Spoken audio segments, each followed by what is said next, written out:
Designers take 3 months to design spaces, but users stay inside for as long as 3 years. In this episode, we will look at the work of Leona Yong, who examined closely on the human senses to select the right materials, the right details and elements to create new experiences. Hi everyone, my name is Leona Yong and I graduated from Singapore Institute of Technology, Glasgow School of Art in Interior Design. For my personal project, I designed 3 different spaces in Singapore using the study of our 5 human senses, as I believe that interior design should be a multi-sensory experience and that we often neglect the importance of our human senses.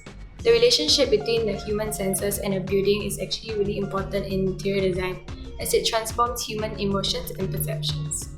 For my first project, I chose to design a historical and unique architecture in Singapore, which is the shophouse.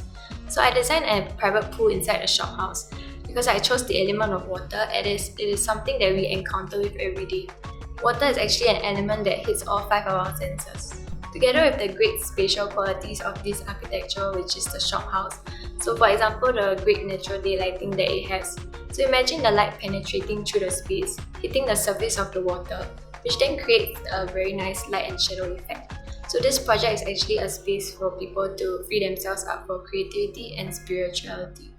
With perfect tranquility within, this second project takes people into the dimension of their own. It opens up a new perspective on the sense of smell that we often overlook. This retail and exhibition space invites people to get out of their comfort zone and challenge themselves on a micro level through just the sense of smell. The space is designed with simplicity to enrich our sense of smell to its fullest potential. For this last project, it is located in one of the oldest libraries in Singapore, which is the Queenstown Library. The transitional area that is designed in the library allows for contemplation and it enhances the mood and qualities of what a library already is. The curved structure in the space allows for sound waves to resonate and reflect back into the space. This encourages people to walk around freely and connect with the present phenomena. We cannot understand good design if we do not understand people. Design is made for people.